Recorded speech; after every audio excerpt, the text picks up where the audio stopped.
Hi, everybody. Today we're going to be talking about free trade and the important place it holds in our global society. Free trade is defined as the action of buying and selling goods and services without restriction.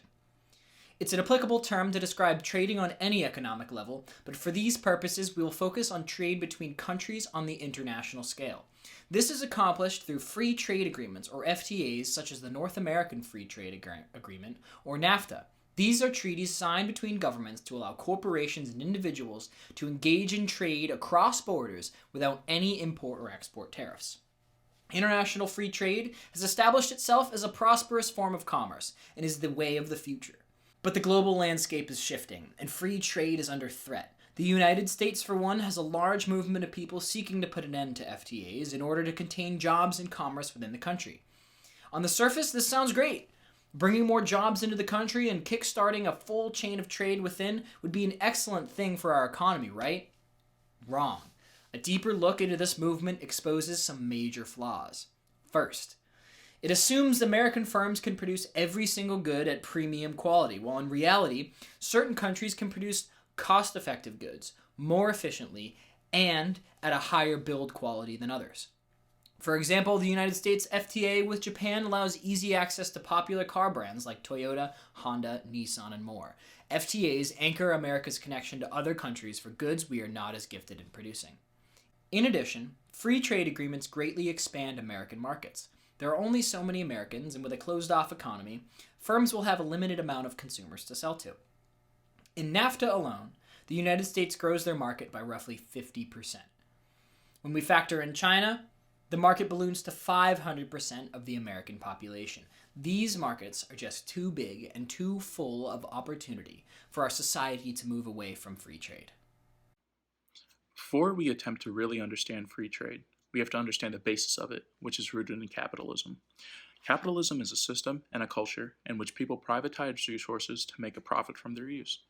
Generally, there are balances to make sure that people don't cheat the system. Adam Smith gave the first detailed theoretical breakdown of capitalism in his book The Wealth of Nations, published in 1776. Even though many of his anecdotal examples are outdated, a couple of his theses on capitalism and macroeconomics hold true.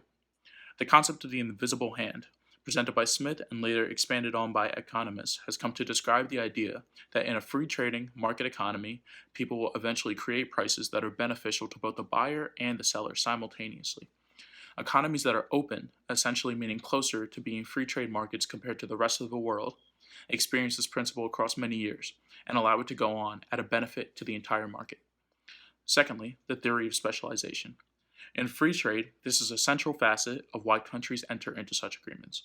An overly simplified version is that one country can produce a good and another country can receive this good with less barriers to receiving it and vice versa. Both countries gain more by specializing in one area of production and trading it to receive another resource. These countries are much more efficient producing one thing and trading for others, as opposed to solely producing everything. This principle applies to any size market, not just countries. Specialization exponentially increases efficiency for all parties involved. Even though almost all world economies are mixed compared to true capitalism, these types of benefits still are experienced in most capitalistic governments. Some people criticize these free trade agreements as they benefit one nation or group more than the rest. This is especially true when looking at nations that have multiple agreements that overlap with each other. This creates what economists call a hub and spoke system, in which a central country or the hub benefits the most from trade, while the other countries, the spokes, do not benefit as much. Potential to trade to happen between these spokes is diminished, and the economy suffers. Another issue that arises with free trade agreements is that countries worry about the United States wanting to enforce its patent and copyright law using these agreements. This could hurt foreign economies as there are vast markets for goods that infringe on American copyright law. As discussed, there are some downsides to these free trade agreements and capitalism as a whole, but they are more beneficial than harmful. Many countries have grown rapidly due to the trade increases brought by these agreements. Due to these agreements, such as NAFTA or TPP, American markets have grown greatly. They increase the wealth and standard of living, although at unequal rates. There are some clear downsides to these free trade agreements, but as a whole, they provide a benefit to the nations involved. While it is abundantly clear that a good thing can be bent for despicable means, this shouldn't reassure the notion that capitalism is merely a weapon of evil. Capitalism evolves. It has changed with the times, and will continue to push human innovation to its infinite limits. For all the criticism out there, many people don't address the fact that capitalism has become a part of our very culture. Think about it. If left to our own devices, the consumer will instinctively look for the best product at the lowest price, and institutions or even societies will value specialization rather than generalization.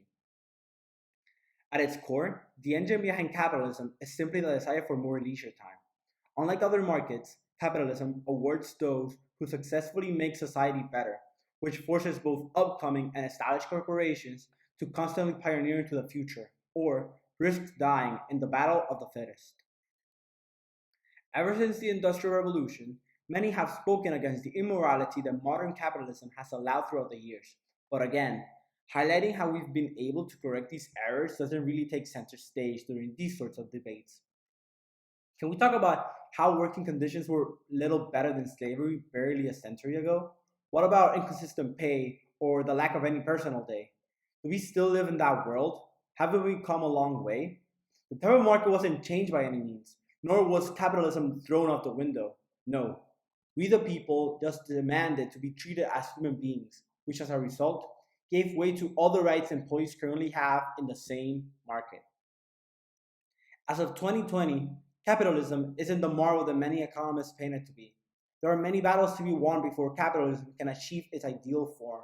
But looking back at how far we've come in so little time, especially now in the 21st century, should be an indicator that capitalism's ability to evolve is the ultimate key to its survival. Throughout our presentation, we advance arguments for why free trade is desirable and how it will inevitably survive. Firstly, we define what free trade is and how avoiding free trade is counterproductive. Then we discuss capitalistic theories and applications and how understanding them may help us prevent past injustices. Next, we acknowledge some of the few obstacles in free trades between nations. Finally, we argue that capitalism is not only just a part of politics and economics, it is also an indispensable cultural and social mindset. In our opinion, free trade is critical to the innovation and survival of nations around the world. With all that being said, one has to wonder, what is the actual state of free trade, especially during this COVID-19 pandemic? According to a press release by the WTO, short for World Trade Organization, back in April, world merchandise trade would take a big hit, dropping by between 13 and 32%. WTO economists forecast that this drop off could be larger than the decline brought on by the global financial crisis of 2008 2009. The trade sectors that will be suffering the most from the pandemic are the services sector, with traveling restrictions being placed all over the world, and the electronics and automotive sectors due to their complex value chains. The global trade landscape is going through troubling times. Nearly all regions will go through double-digit declines in trade volumes within this year.